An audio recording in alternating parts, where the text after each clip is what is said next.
A continuación presentamos el trabajo de nuestro primer podcast educativo sobre la zona arqueológica de Tzintzuntzan, donde tenemos el objetivo de visibilizar su historia, el sitio arqueológico y cómo luce en la actualidad. Para comenzar les comentaremos sobre Michoacán. Es un lugar hermoso, lleno de cultura, de buena comida, de tradiciones y costumbres tan impresionantes que dentro de su territorio alberga diferentes pueblos que en 2012 fueron declarados pueblos mágicos, precisamente por mantener estas tradiciones desde hace mucho tiempo atrás. Uno de estos pueblos es Tzintzuntzan. Su localización en la ladera del Cerro Yaguarato permitía el dominio visual de una gran parte de la cuenca y su protección por el costado sureste estaba asegurada por el propio cerro.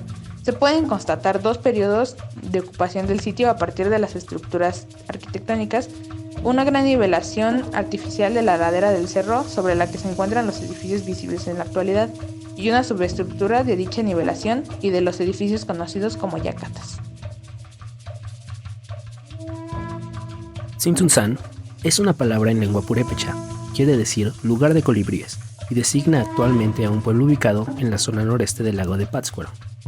Tzintzuntzan hoy es conocido principalmente por su celebración del Día de Muertos, donde el cementerio del lugar se pinta de naranja con arreglos florales de la flor de cempasúchil, velas y ofrendas por doquier. Además de esto, el lugar es hogar de una zona arqueológica que antiguamente fue la capital económica, religiosa y política del gran imperio purépecha. Hablamos de la zona arqueológica de las Yacatas. Los purépechas fueron una cultura descendiente de los chichimecas que se asentó en los alrededores del lago de Pátzcuaro, alrededor del siglo XIII. Y muy prontamente el pueblo purépecha dominó y controló parte de la zona, mediante tratados económicos y políticos, que fueron propuestos a los grupos que ya existían en la zona. Pero no fue sino hasta el siglo XIV que el señor Tariacuri consolidó el poderío purépecha y lo dividió en 3 reinos. Iguazio, que en purépecha quiere decir la casa del coyote y se encuentra ubicado a 13 kilómetros al sur de Tzintzuntzan. Pátzcuaro, que en purépecha se traduce como en donde tiñen de negro, y Tzintzuntzan, la capital del imperio que se extendió por todo Michoacán e incluso alcanzó partes de Jalisco, Guanajuato, Colima y Querétaro, y que fue uno de los pocos pueblos mesoamericanos que pudo resistir y hacerle frente a el imperio mexica. Con la llegada de los españoles, la región alcanzó a albergar hasta 30,000 habitantes. Pero a diferencia de otras culturas, los purépechas no dejaron construcciones monumentales tan grandes, aunque en el sitio arqueológico de las Yacatas se encontraron las construcciones impresionantes que le dieron nombre al sitio.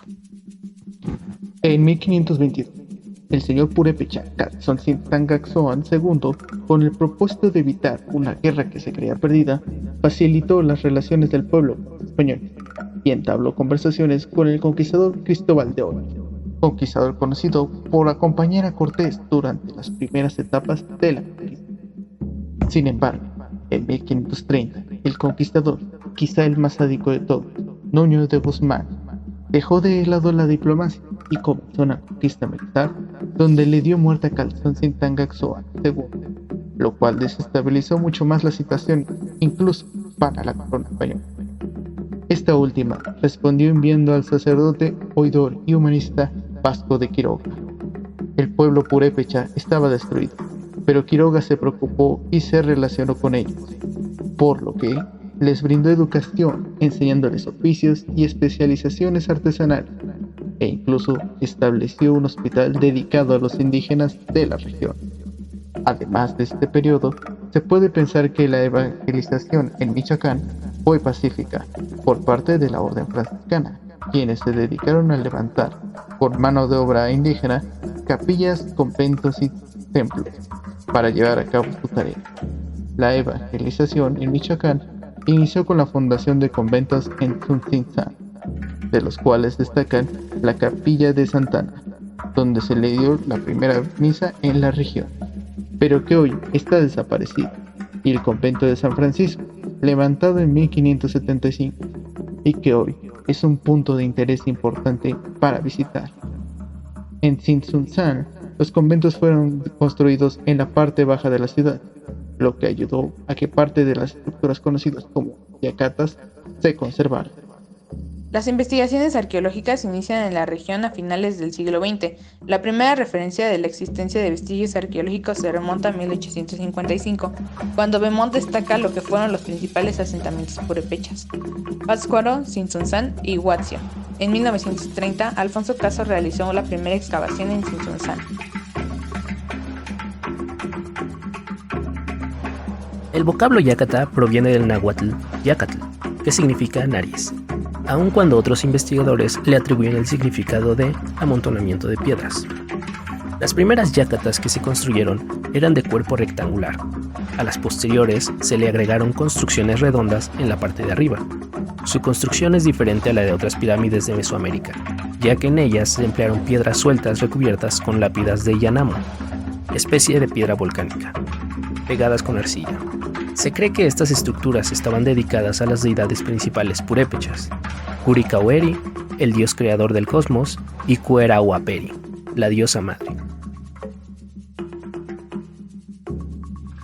La zona arqueológica fue abierta al público al finalizar los primeros trabajos de restauración y consolidación, a finales de la década de los 30.